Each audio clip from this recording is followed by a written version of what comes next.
გამარჯვების სეფსელკებით გამარჯვების სიმღერები გული უნდა მიჯერო იადგას ხებს დაველებს ყლავას ბევრჯერ ასახელე საქართველო ბიჯებო 1976 წლის 3 სექტემბერია. თბილისის დინამო პირველად მოიპოვებს საბჭოთა კავშირის თასს. ერევნის არერატის კარში ქართველები 3 გოლს გაიტანენ და დამსახურებულ გამარჯვებას იზეიმებენ. ამ დროს თბილისში სამზარეულოს მაგიდასთან ჯდება კომპოზიტორი და დილის 6 საათზე მუსიკას წერს. ავტორმა ჯერ თავადაც არ იცის, რომ სიმღერა მალე ქართველების გამარჯვების ჰიმნად იქცევა, ქართული ფეხბურთის დიდების ძეგლად. ეს არ იქნება მხოლოდ გამარჯვების აღმაფრენი სიმღერა. იქნება სიმღერაზე მეტი, სადაც კომპოზიტორის 3 უდიდესი სიყვარული გაერთიანდება. მუსიკა, ფეხბურთი და ქვეყანა, სახელად საქართველო, რომელსაც სიცოცხლის ბოლომდე გაახმერთებს.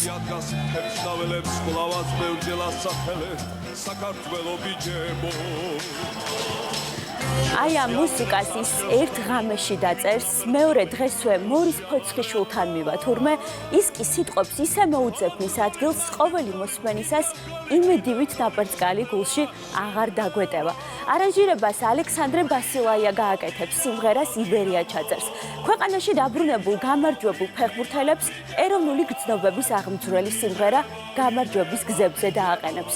მერე 1991 წლის 13 მაისიც რომ მოვა და ჩვენც ფეხბურთთან ერთად თავიდან რომ დავიბადებით.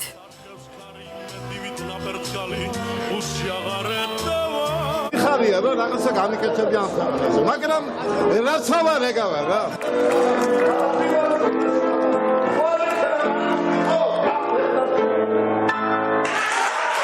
ვაჟა აზარაშვილი განსაკუთრებული მოვლენა ქართულ მუსიკალურ აზროვნებაში. თუ მის ცხოვრებას ერთ დიდ ნაწარმოებას წარმოვიდგენთ, იქნება ძალიან მრავალმხრივი, კონტრასტული, ზუსტად ისეთი, როგორიც მისი მრავალჟანრობრივი შემოქმედება. იქნება ძალიან ქართული, ამავდროულად თანამედროვე. ნოტებს ალბათ ერქმევა სიხარული, სევდა, იუმორი, ბევრი სიყვარული, პატივისცემა. შეიძლება თბილისი ერქვას ან ოქტომბერი. თბილისი ჩემთვის ოქტომბერიაო იტყვის. ალბათ ამიტომაც გამოუვა ასეთი მზე შემოდგომისა. დღეს ჩვენს რუბრიკაში ძალიან ძვირფასი, დიდი კომპოზიტორი, რომელსაც ამოჩემებული ფრაზა ჰქონია. ის აქ არის. ამიტომაც დიახ, დღეს ის აქ არის. ვაჟა აზარაშვილი პირად ისტორიებში.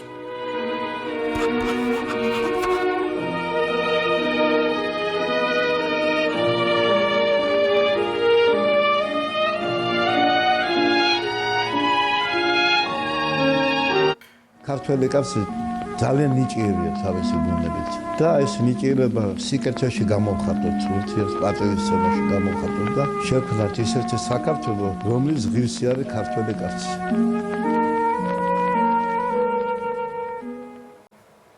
ნახეთ, ახლა გაჩვენებთ ერთ ძალიან საინტერესო ფოტოს, როგორი ახალგაზრდა თემურ ფალავადიშვილის ფილმის მზე შემოდგომისა გადაღებებისას.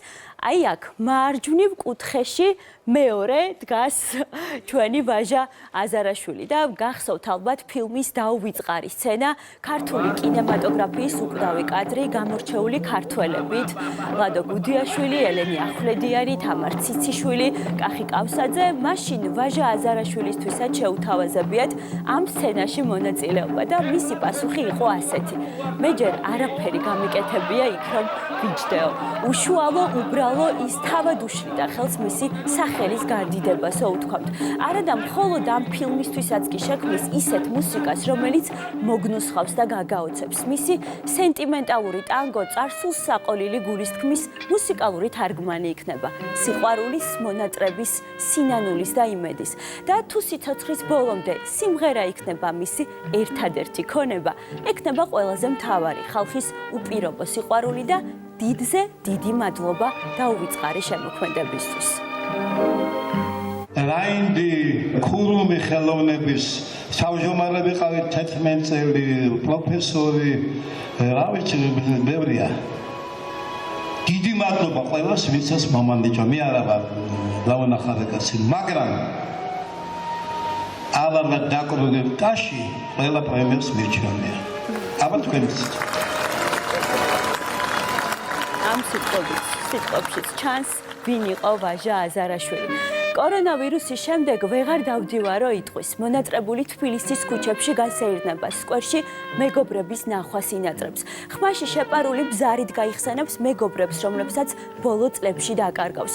თითები ძველებურად არ მომყვება ხმას, ნუ ჩაიწერთოს თხოვს გადამღებ ჯგუფს. სიკვდილზე მაინც არასდროს იფიქრებს, ბოლო წუთამდე იმუშავებს და რაც ავარ ეგავარო დაამატებს.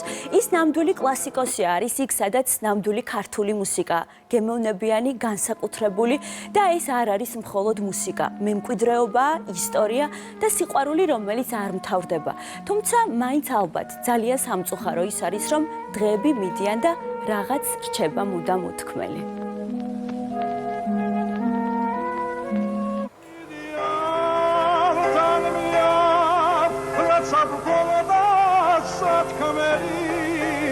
რაც გულში ხატებაც გვინთია მე კიდევ ვაგიცდი მაგრამ დოროგი არ იცის დღები მართლა გეთახმები ყველა ჰიტია და ყველაზე პირად ვიცით კი და მე ყველაზე მეტად მიხარია ის რომ ჩვენმა წამყვანებმა ჩვენმა სამეულმა რომელსაც ახლა დილიდან ჩვენი მაყურებელი ხედავს მის მიმართ სიყვარული არაერთხელ გამოხატეს და ალბათ მიხვდებით კიდეც რომელი ჩანაწერი მოგიმზადეთ კარგი სიურპრიზია მე ამაყება რომ იმედის დილის არქივში ინახება თქვენი ძალიან თბილი მილოცვა და მისი უკან დაბრუნებული სიტყვები თქვენი და ჩვენი იმედის მისამართით. დაბაზი დღეა, რანათელი მზეა, იმიტომ რომ დღეს ბატონი ვაჟას დაბადების დღეა. ბატონი ვაჟა დილამშვიდობისა.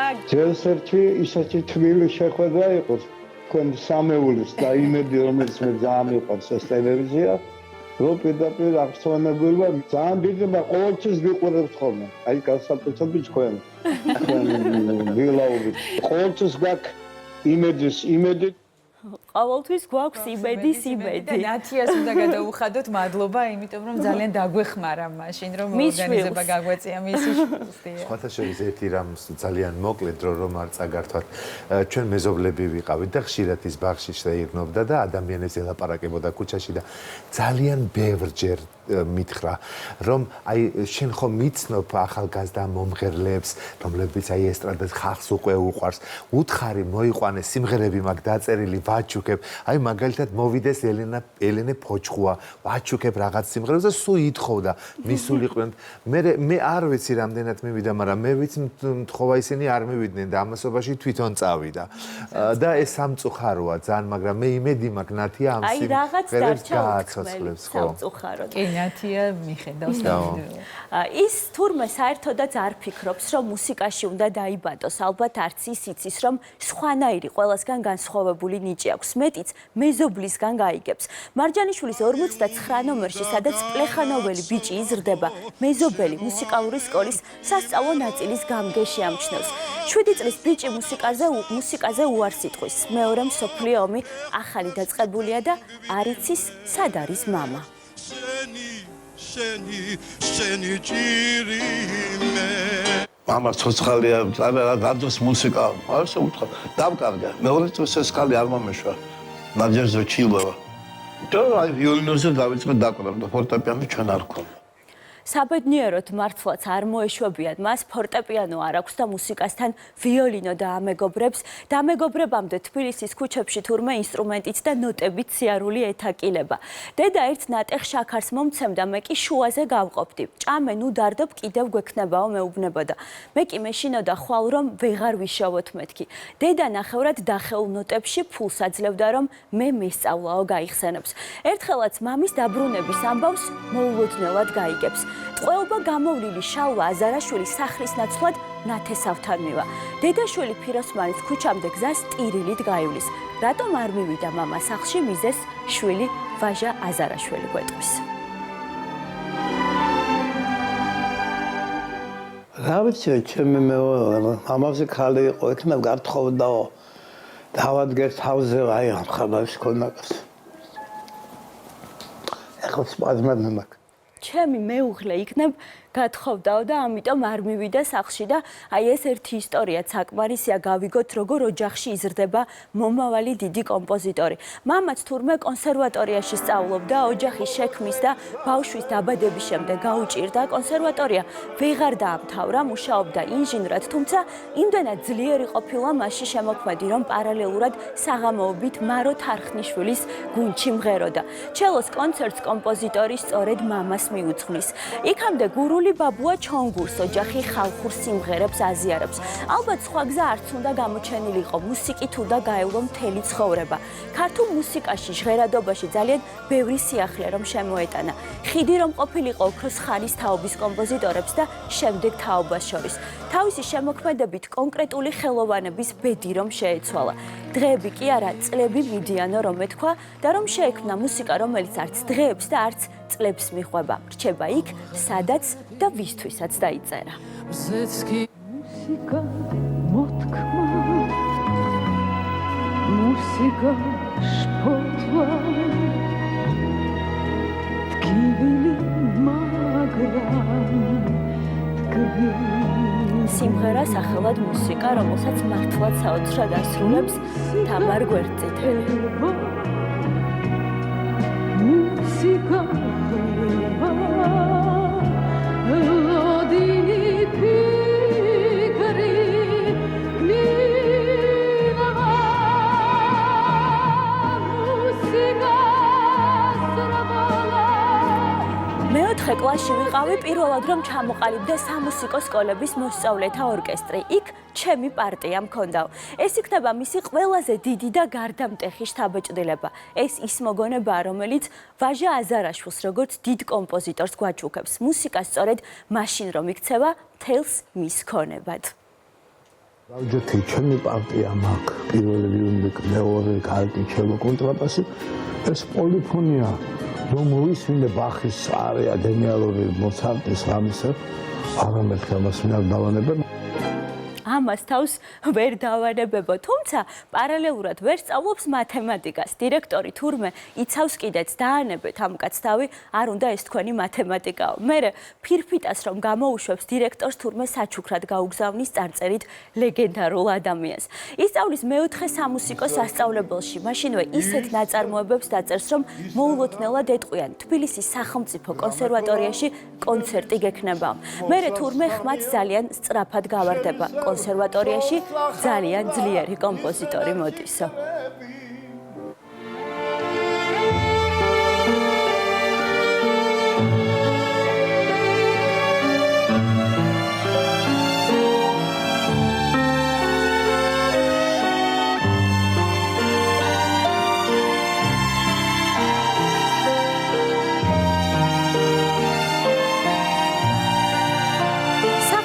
ასეთი ამბავი იყო, კონსერვატორიაში თუ ვერ მოხვდებოდი, ეგრევე ჯარში გამიშვებდნენო.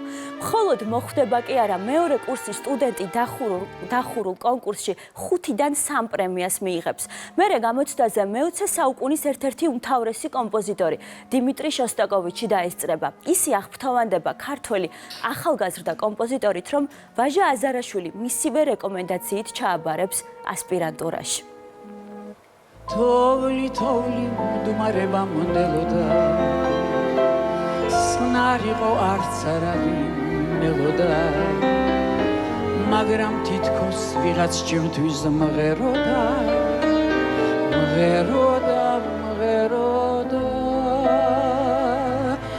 შენს ლოდინში ნეტარებით სინანულით მე რამდენად გიტყდები მაპატიე ფეხს რომ გადგამ მიწავ.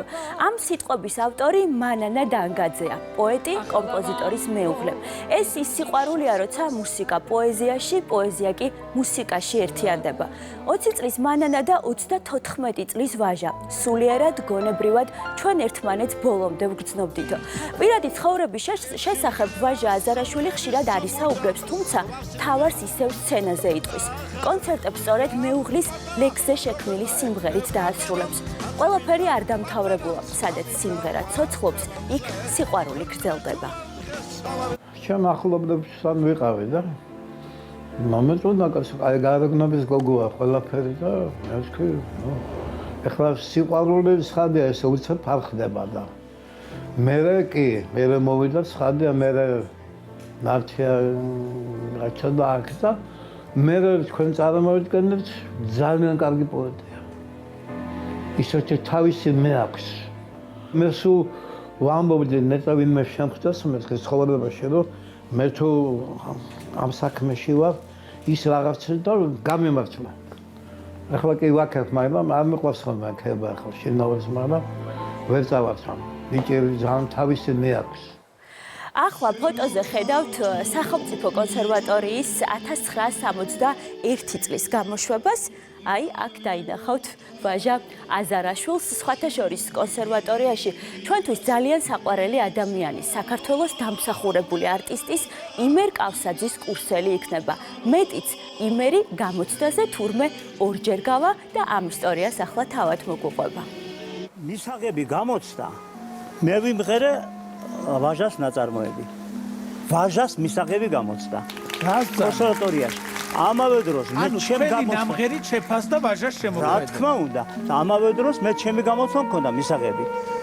ერთი დღე ვაჟა კონსერვატორიაში და მეორე დღე მე შევედი. მის კურსზე ფაქტობრივად ლეგენდები შეიკრიბებიან, ყველა თავისი მიმართულებით იტყვის სათქმელს, თანაც ძალიან ხმამაღლა. ვაჟა აზარაშვილის კურსელი იქნება თურმე ნანი ბრეგვაძეც. მისთვის თუ არ ვცდები 18 სიმღერას დაწერს. გახსოვთ ის ვიდეოც ერთმანეთს რომ შეხვდებიან კულისებში და ამასაც ვაჩვენებთ ჩვენს მაყურებელს. მას ხშირად უთქვამს, რომ საკუთარ სიმღერებში შეყვარებული არასდროს იქნება. მეტიც ესტრადას თავდაპირველად არასერიოზულადაც აღიქვამს, თუმცა საბედნიეროდ მის თავბრუ დამხვევ მუსიკალურ მოგზაურობაში გამორჩეულ ადგილს დაიკავებს. ჯერ საკუთარ თავს აღმოაჩენს, მერე ერთ-ერთ ყველაზე პროდუქტიულ კომპოზიტორად იქცევა. ყველა ჟანრში რომ დაწერს მუსიკას. მუზების ლოდინი უცხოა, პროფესიონალიზმი სხვა რამეა. უნდა დაჯდე და დაწერო, იტყვის.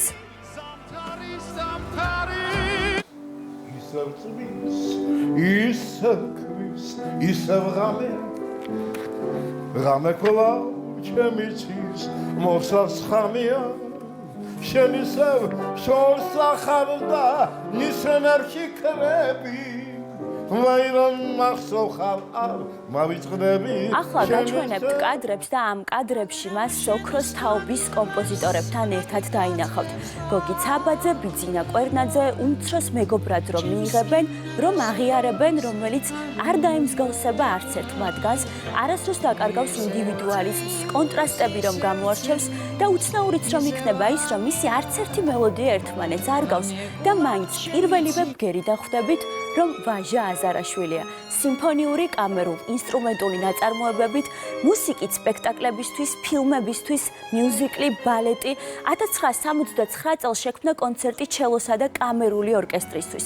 ნაწარმოები ამ ჟანრის ქართული მუსიკის საუკეთესო ქმნილებების რიცხვში შევიდა.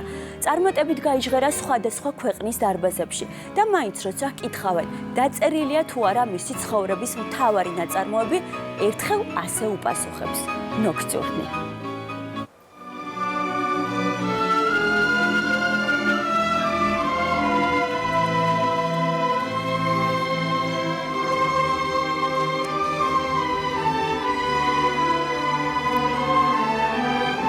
ადამიანს შეძლო ერთდროულად შეექმნა აი ეს მუსიკა და დაეწერა სიმღერაც დინამოზე. სხვათა შორის გოგი ცაბაძე ვახსენეთ და მას ვაჟა აზარაშვილი სათანადოდ გააცილებს, მიუძღვნის სიმღერას ცაბაძე ეთხოვება თბილის. ბიძინა კვერნაძე კი ამინდის ბიუროს კომპოზიტორს დაარქმევს. ბიძინა კვერნაძე ნამარხომი ამინდის ბიუროს კომპოზიტორი. რატომ მეთქი ზეშენ მეგობარი ხო არის? უცხოები არის. ისევ წვიმს არის. ნანემრების თოვლი ნუმარები. მე ვთქვი ერთი სეტმა დამშა და იმასაც როგორ მე მოვუყენე. საოცარი ხალხი, საოცარი.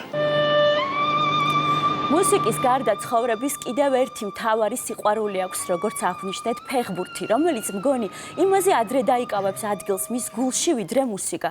მახსოვს ფეხბურთის მატჩი იყო, როგორ გინდა არ წახვიდე არა და გაკვეთილები და ვინ გამიშვებდა. მეგობარმა მასწავლა, შუბლი დაიზილე, მაგრად გაგიხურდება, მერე მასწავლებელს უთხარი, რომ სიცხე გაქვს და გაგიშვებენო. დახურული კონცერტი მქონდა, ავდექი და გავაცდინე კონცერტიო. 13 განსაკუთრებულად ეყვარება, 13-ში დაიბადება თავადაც. 13-ში გახდება ერთადერთი გოგონას, ნათიას მამაც, რომელსაც ძალიან კარგად ვიცნობთ, არაჩვეულებრივ პიანის, კონცერტმაისტერს. 13-ში დაუკრავს მის განსაკუთრებულ ჩელოს კონცერტს ელდარ ისაკაძე და 13-ში, 13 მაისს ქართული ფეხბურთიც თავიდან დაიბადება. დინამო თასების მფლობელთა თასის გამარჯვებული გახდება და თავად იტყვის, ეს იყო ეროვნული ღირსება მაშინ. იმ მომენტში საქართველოს დამოუკიდებელი იყო. ემოცია სტადიონზე შეიგრძნობს. მოხდება იმ რამდენიმე ადამიანს შორის დინამოს და კარლ ცაისის ისტორიულ შეხვედრას, რომ დაესწრო. სიახლებს ამქეს ხარი, იმედი ვითენ აპერსკალი, გულში აღარ ეთება. მოხონად ბრძოლი თნახლებობით, კიდევ გონი შეტევა. ამ სიმღერით ის არა მხოლოდ საფეხბურთო ჰიმნის ავტორად იქცევა, მაშინდელი დინამოელები იტყვიან, ვაჟაც ჩვენი გუნდის წევრი იყო. ესეც შეძლო, ესეც მოახერხა, დიდი კომპოზიტორი ფეხბურთოდ გუნდის წევრი გახდა.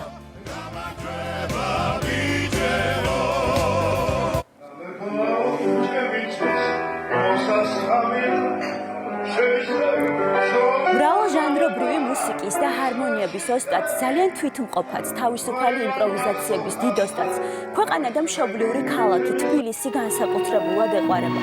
სწორედ ისე, როგორც მის სიმღერებშია, მუსიკა მის ავტოპორტრეტს რომ წააგავს, რომელსაც სამშობლოს გარეშე არ შეუძლია, ვისთვისაც თავისუფლება ქვეყნის სიყვარულზე გადის, ვინც გაამდიდრებს ჩვენ სასიმღერო კულტურას, კლასიკურ მუსიკას, ვისი ყველა ნოტით ძალიან დიდია და რაც მთავარია, ვინც ამ ყველაფერთან ერთად დიდი ადამიანია, პიროვნული ღირსებებით, იუმორით, სილაღით, უშუალობით და სიყვარულით მდიდარი. არაფერს არ მეშინია. ეს ვიცხოვდა. არც სიკვდილზე არ ვფიქრობ, იმიტომ რომ ყოველდღე მიზანი მაქვს. მე მაცოცხლებს ჩემი შემოქმედება და ჩემი შვილიშვილები და ჩემი საქართველოს საოცარი დიდი სიყვარული.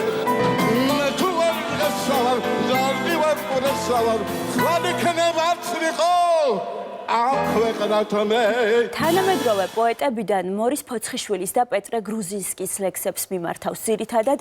ერთხელ როცა მორის ფოცხიშვილი ტექსტს დაწერს, იტყვის, ამაზე მუსიკა არ დაიწერებაო. ვაჟა აზარაშვილი დაწერს, თამარ გვერდწითელი კი საუკეთესოდ შეასრულებს.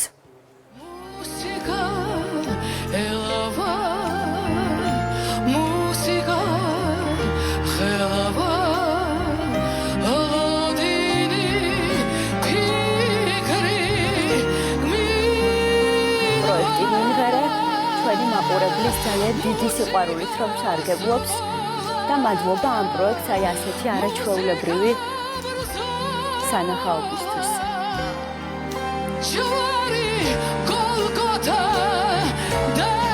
მისი მუსიკა მისივე გულის თქმა, გულის ტკივილი აფხაზეთი. რჩევა ახალგაზრდებისთვის შეეცადეთ არ შეცვალოთ ჰარმონიები. ბუნებით ნოვატორი იქნება, არ შეეშიდება ექსპერიმენტების, არც სიმართლის, კრიტიკის, პრემიასაც რომ დაკარგავს ამის გამო. კაცი სახელი ყოველგვარ პრემიაზე მაღლად გასო რომ იტყვის.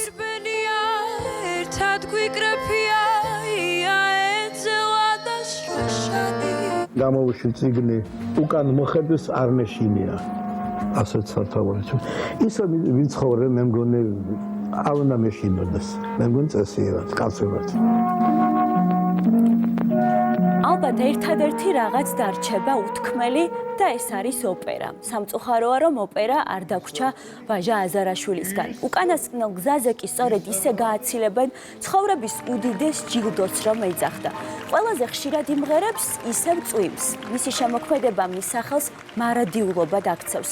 ცხოვრების წიგნს დაარქმევს, უკან მოხედვის არ მეშინია. სულის მუსიკას გააჩენს, ტანგოს სენტიმენტალურს, რაც ძალიან გვეძურფასება, არაფერი იკარგება უყვალოდ. რა მასწავლა წლებმა, სიკეთე უნდა აკეთო კეთო ბოროტება არა. ერთი მესხი მელექსე ვარ, თბილისში დაბადებული, რომელიც წერს მუსიკას თქვენთვის. რაცა ვარ, ეგა ვარ, ვაჟა ვარ ასარაშვილი.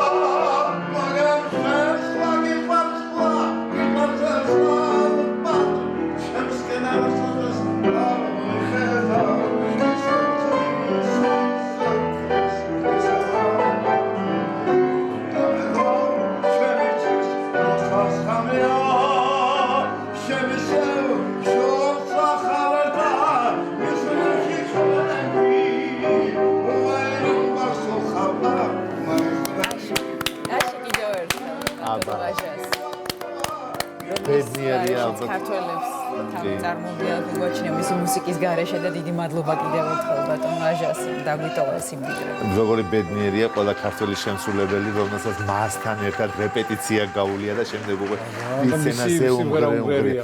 მაგალითად, ჩემი პირადი გამოცდილებიდან გეტყვით, ორ ვარსკვლავში როცა მონაწილეობდი ქართულ ტურში, მე მომიწია ვაჟა აზარაშვილის გზები მემღერა ელენე ფოჩხუასთან ერთად. ნუ ელენემ რა იმღერა ცალკე ამბავია, მაგრამ მეც პატარა რაღაცეები ვქენი. მე ერთი კვირა არ მიძინია. როცა მითხრეს, რომ ვაჟა აზარაშვილი შეიძლებოდა ყოფილიყო დარბაზში, როცა მე ამ სიმღერას ვიმღერებდი. ჯერ თვითონ ელენე ხო ნერვიულობდა, რომ აი ბატონი ვაჟა და ეხლა მე ხო წარმოგიდგენია და თვალი არ მომიშორებია მთელი სიმღერის განმავლობაში მისი ემოციისთვის. და როდესაც სიმღერა დამთავრდა და მე მგონია რომ მეხი დამეცა თავზე და უბედურება მჭირ, ბატონო ვაჟა თქვა რომ ეს იყო ძალიან ჯგირი იყო, ასე თქვა, კარგი იყო. და ამოისუნთქე. ამოვისუნთქე რომელია პროექტი მოვიგე მე.